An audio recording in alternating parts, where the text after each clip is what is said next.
The story starts with a professional assassin being killed and then reincarnated into an assassin family in a magical world.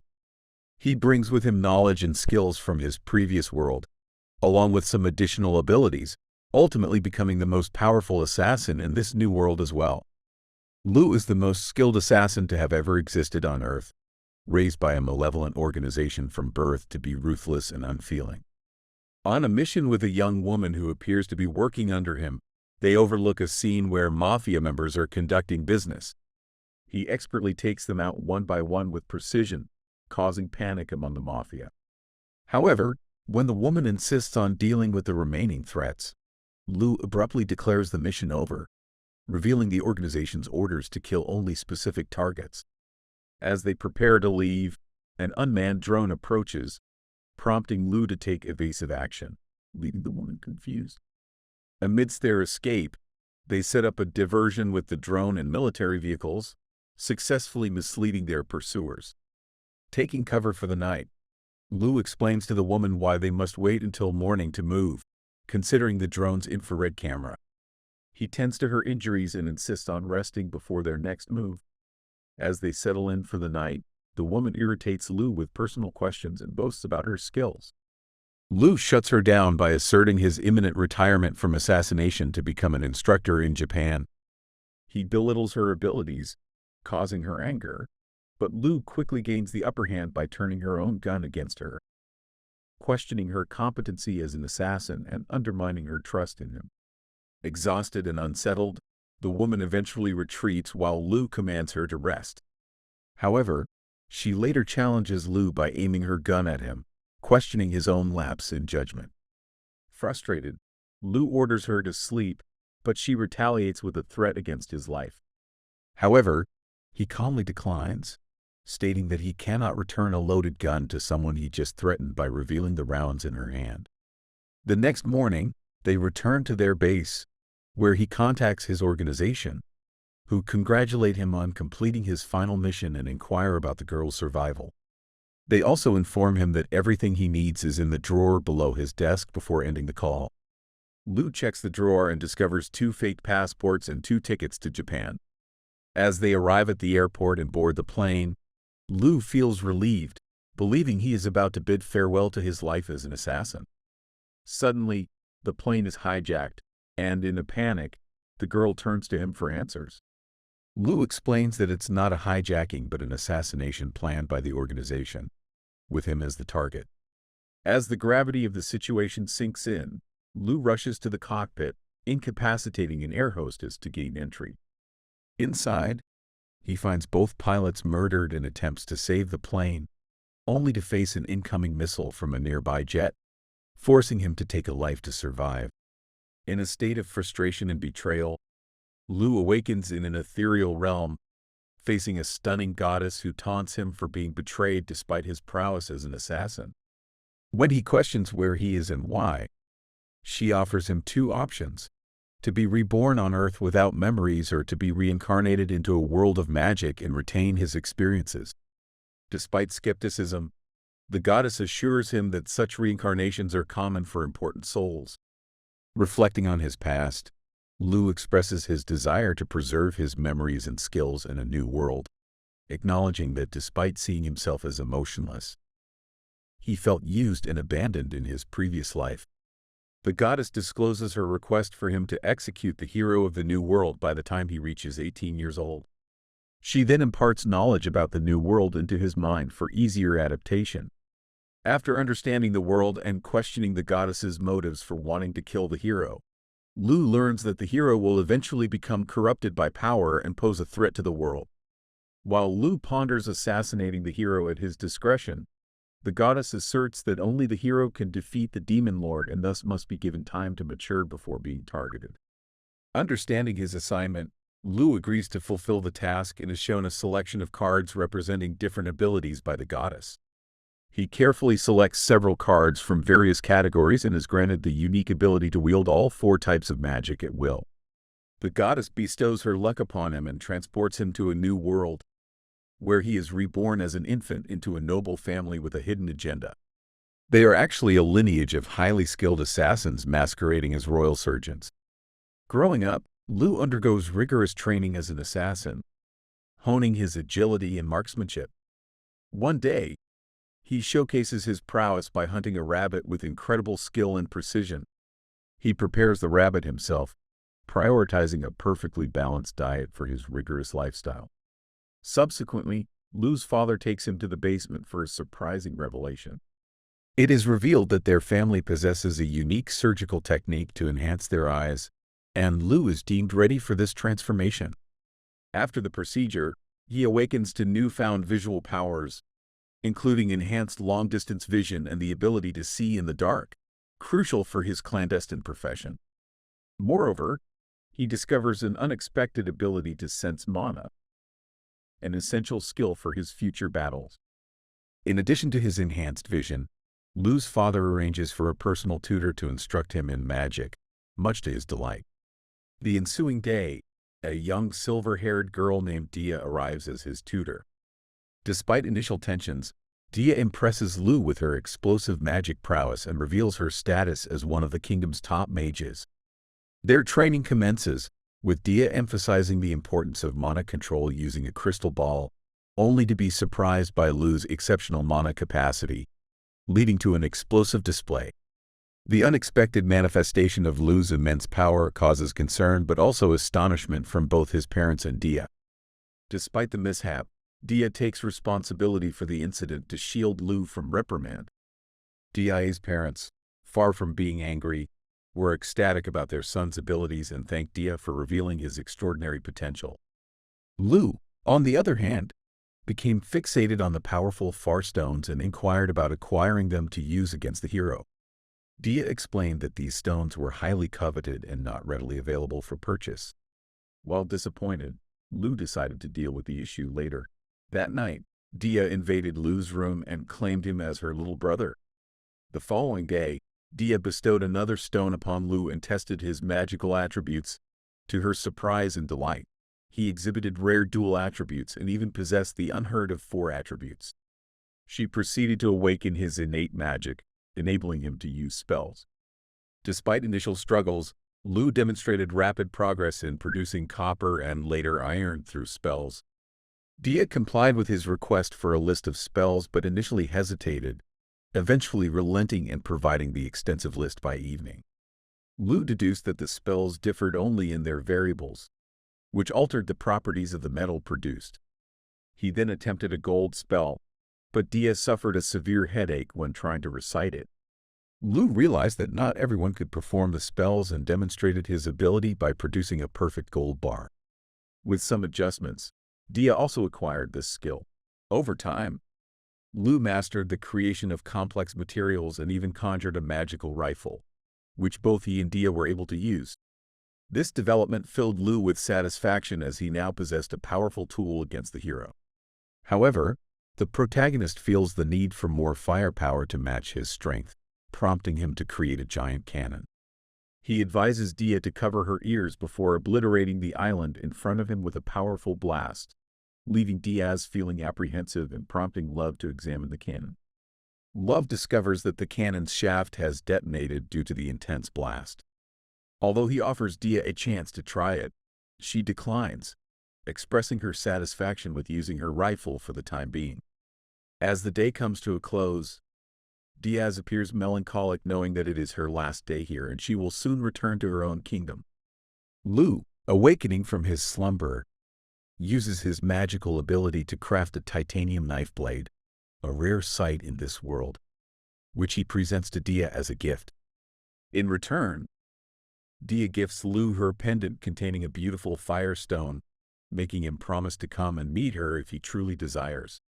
The next day, she bids farewell, thanking them for their hospitality and pledging to return someday.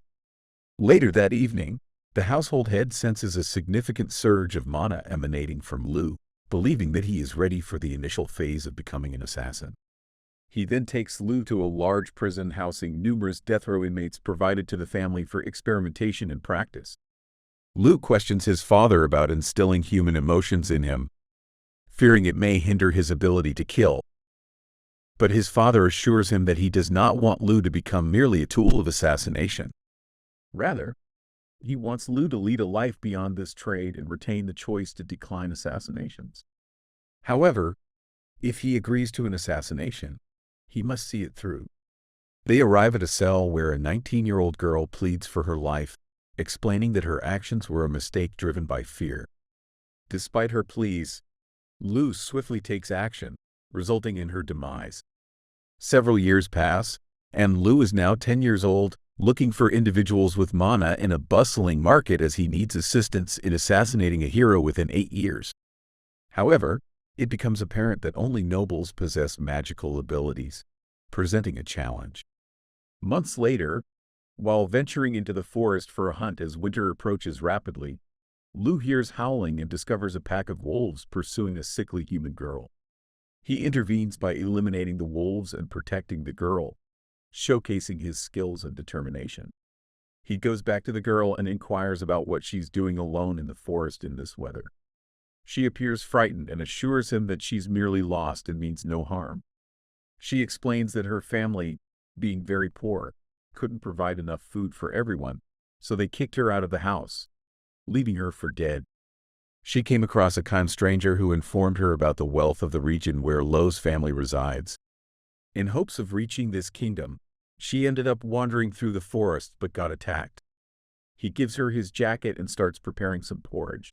After handing her a bowl, he advises her to eat slowly to avoid feeling sick. She introduces herself as Tart and gratefully consumes the hot meal before Lo tends to her wounds caused by the wolves.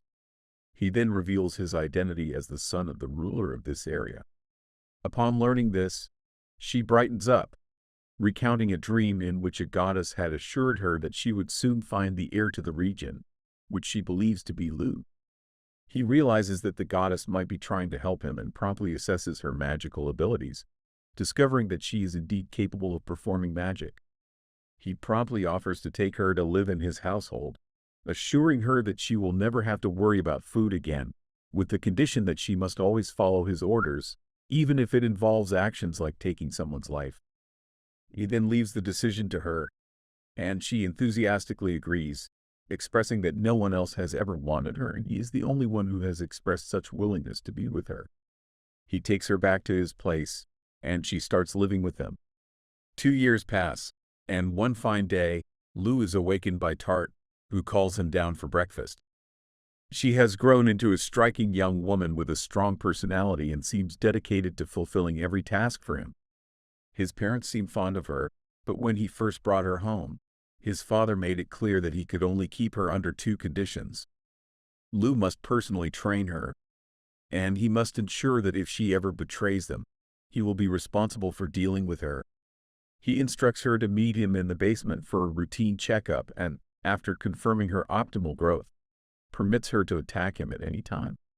She attempts to attack him with a knife but fails, revealing that she is not skilled with knives and excels instead with a spear, which unfortunately is not easily concealable or suited for discreet use.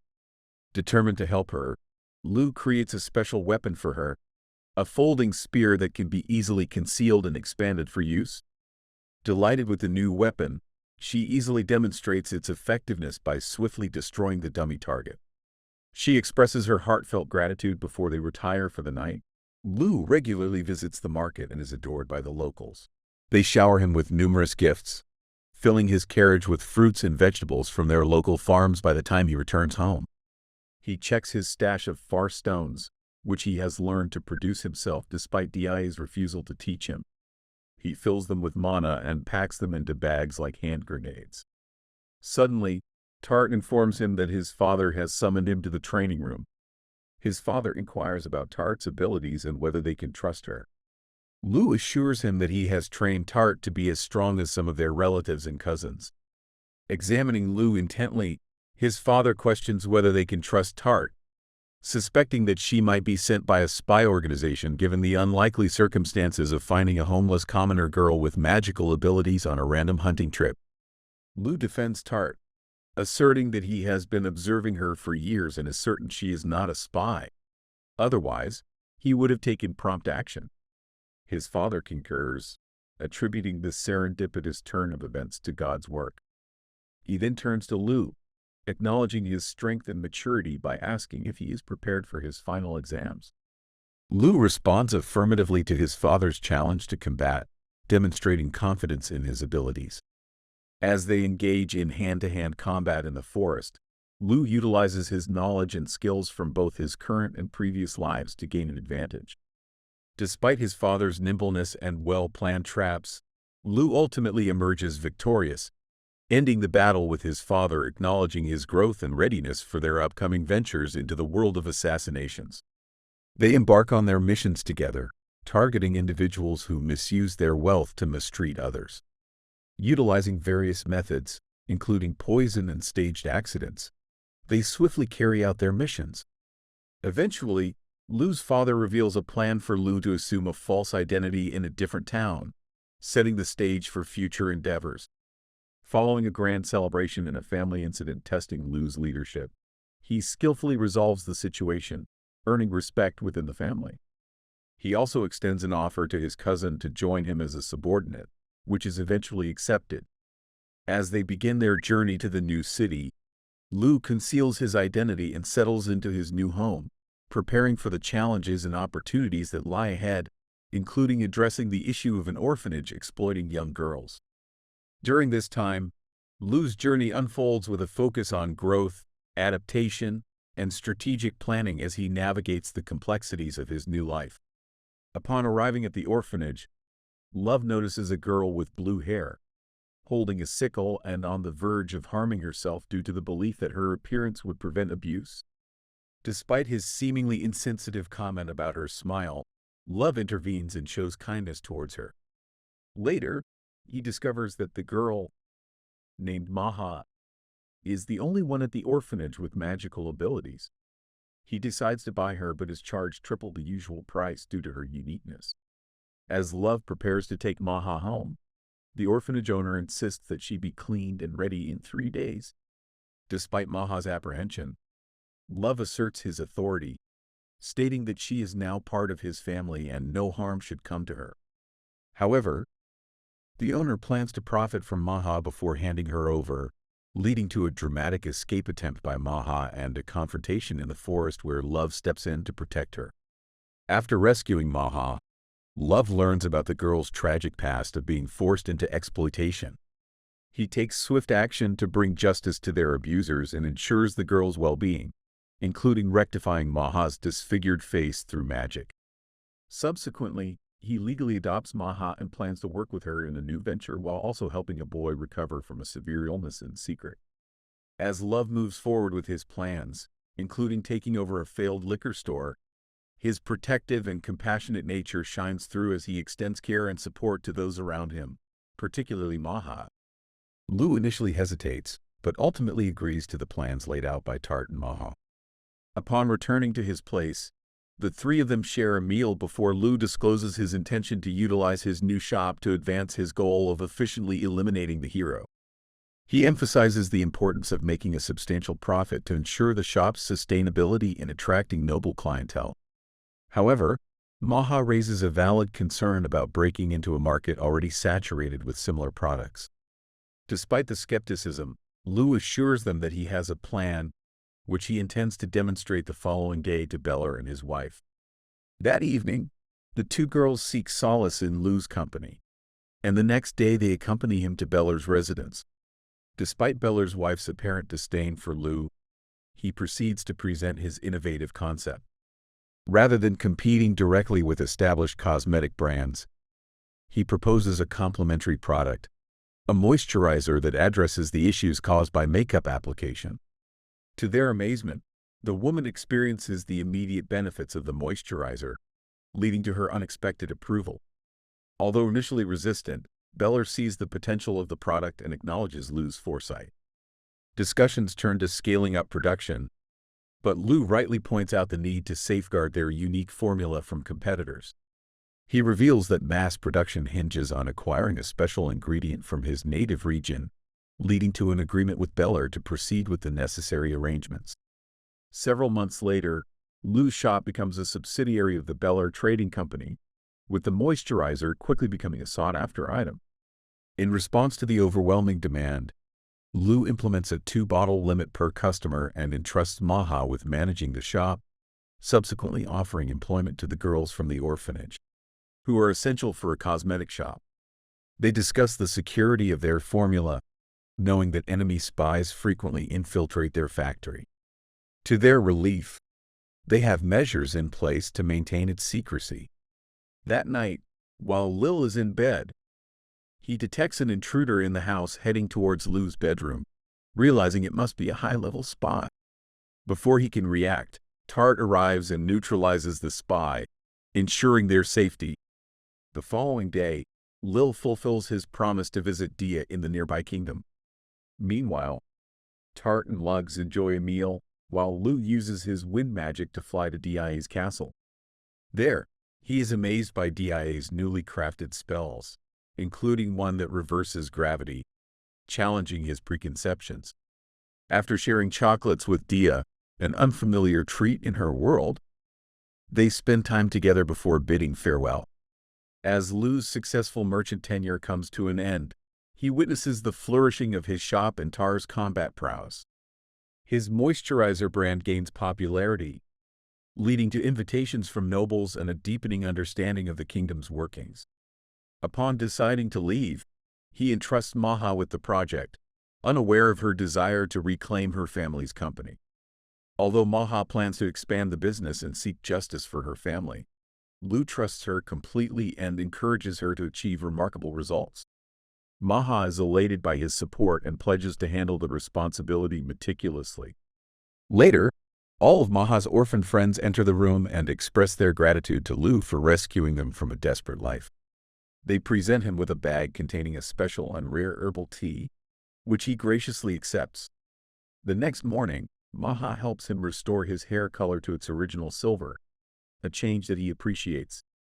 Returning to his heritage as a member of the assassin family, he changes back into his usual attire before bidding Maha farewell and departing with Tart.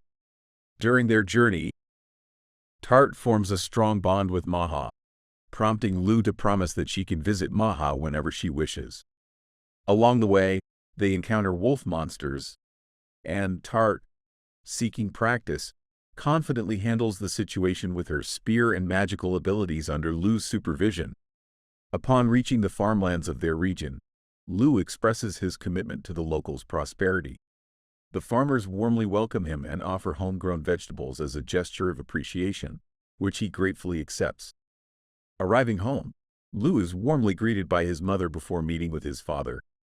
His father commends him for his exceptional work in the region and reveals that Baylor suggested a career change for Lu. However, Lu firmly asserts his dedication to becoming a better assassin and refuses to abandon his identity as part of the heritage family. He also confides in his father about his love for Dia, acknowledging that their union is contingent on his status as a noble.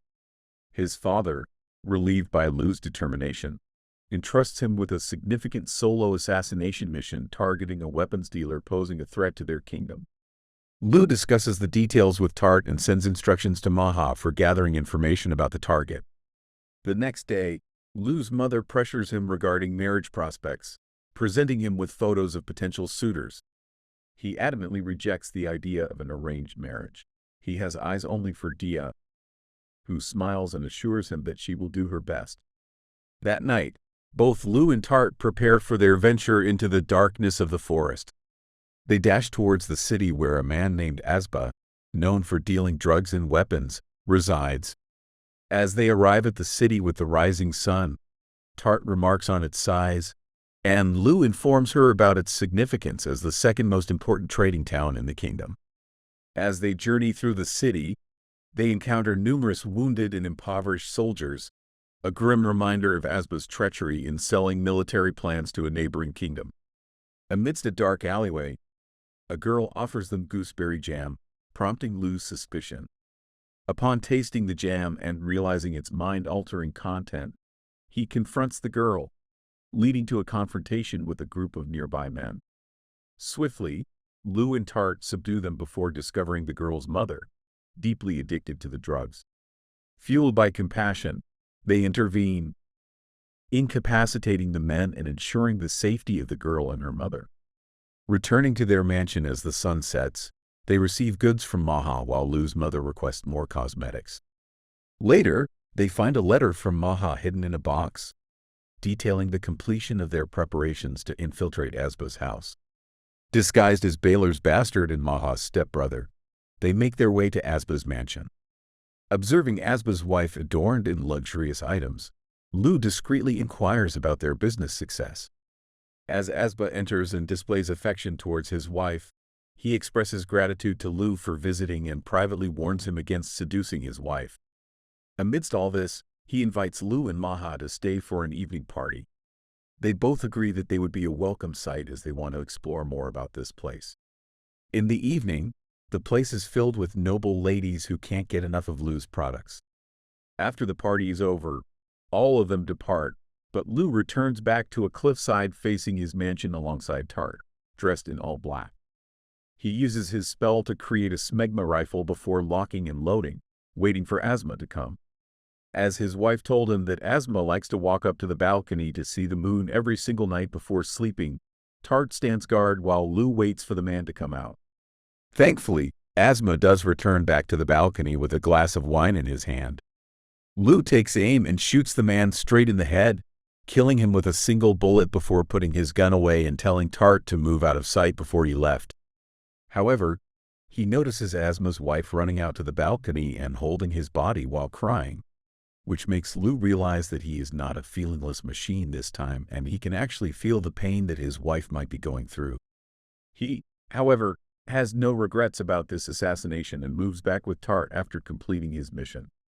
When he reaches back to his mansion the other day, he finds a man laying down on the floor brutally injured while his dad and his mom try to heal him. Lu is shocked to see this and asks his dad whether everything is okay. His dad replies that things are very dire and they have received an assassination request. Lu has no idea about what's happening and asks his father to explain.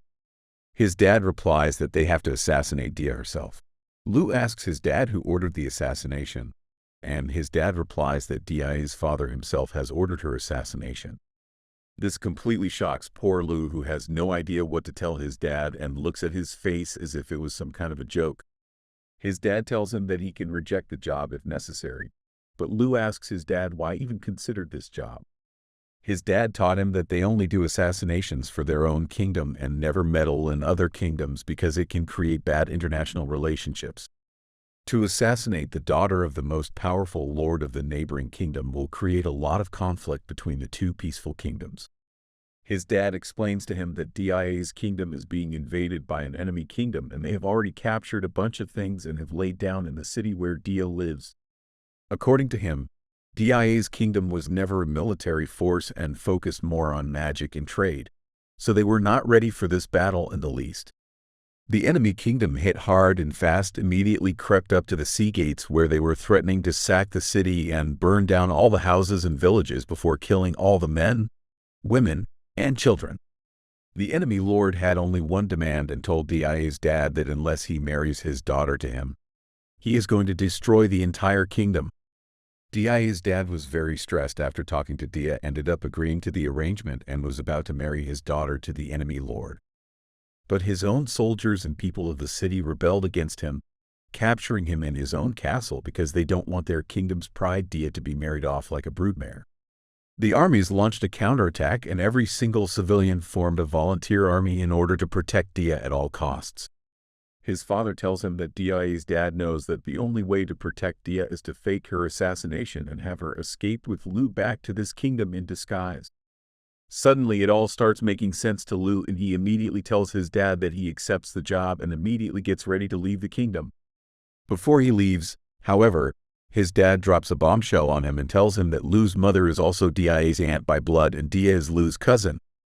This, however, is no big deal for Lu, as all he has to do is get her stuck somewhere, then everything is fair game. He was about to leave when Tart runs up to him and tells him that she wants to go alongside him, but he refuses at first, telling her that he doesn't have enough mana to reach Dia's kingdom with him in time. She gets a bit sad but then tells him that if he runs straight to Dia's kingdom on full speed, even he will deplete a huge chunk of his mana before the fight even begins. She pleads with him to let her help him, and when he asks how, she replies that she will pave the way for him. He finally agrees, realizing that she is right, and they start running. Tart forms a shield while running ahead of Lu, who hides behind her. This is very effective as most of the energy is wasted to fight against the wind resistance. He notices that Tart is reaching her limit, but she pretends she is fine. Lo asks her to stop as this is enough, but she refuses and keeps pushing through, telling Love that she will help him no matter what. She pushes through for some more time but finally gets blown away after her shield collapses. Love immediately jumps and catches her midair, protecting her from taking any more damage. He makes sure that she is okay and thanks her for the help so far before running away once again.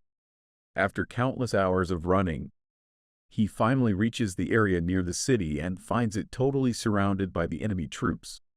He counts the enemy troops to be near 1,500 people, whereas Dia hardly has 200 troops and is at a severe disadvantage.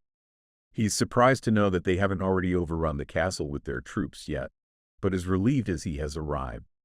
He quickly settles down after taking in the scenery and takes out his rifle and starts looking for magic users among the soldiers. As soon as he identifies all of the magic users, he starts shooting them down one by one. To his surprise, the men seem to know what a gun is and they start shouting at each other that they are being shot at before trying to create some kind of defense against it.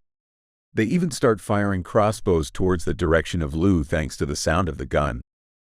But Lu dodges and repositions himself.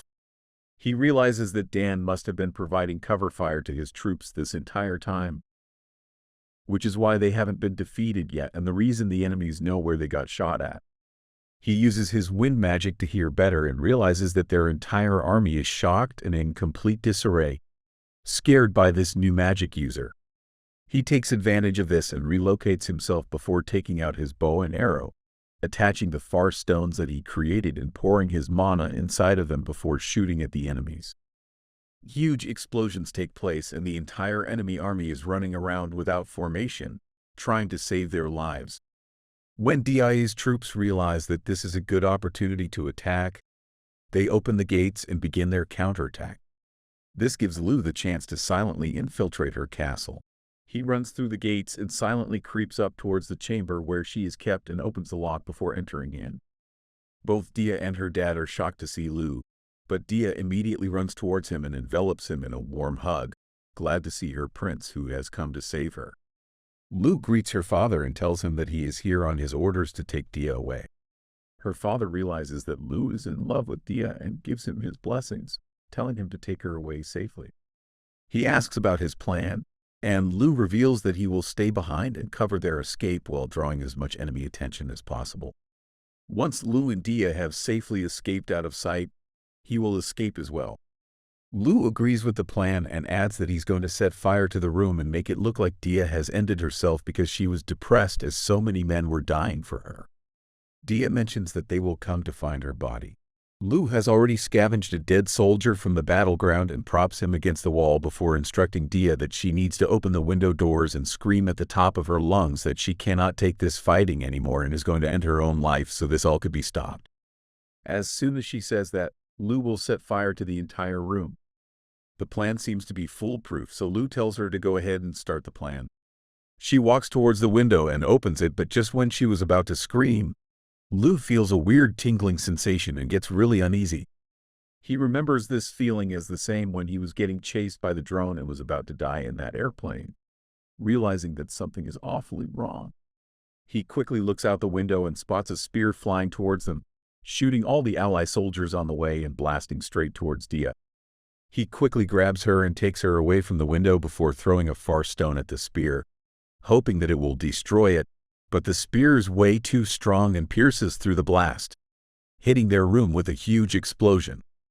The dust clears, and thankfully both Dia and her dad are fine, but the spear quickly flies back towards its wielder, and Lu uses his eyesight to see a really buff dude across the battlefield holding a spear with a smile on his face.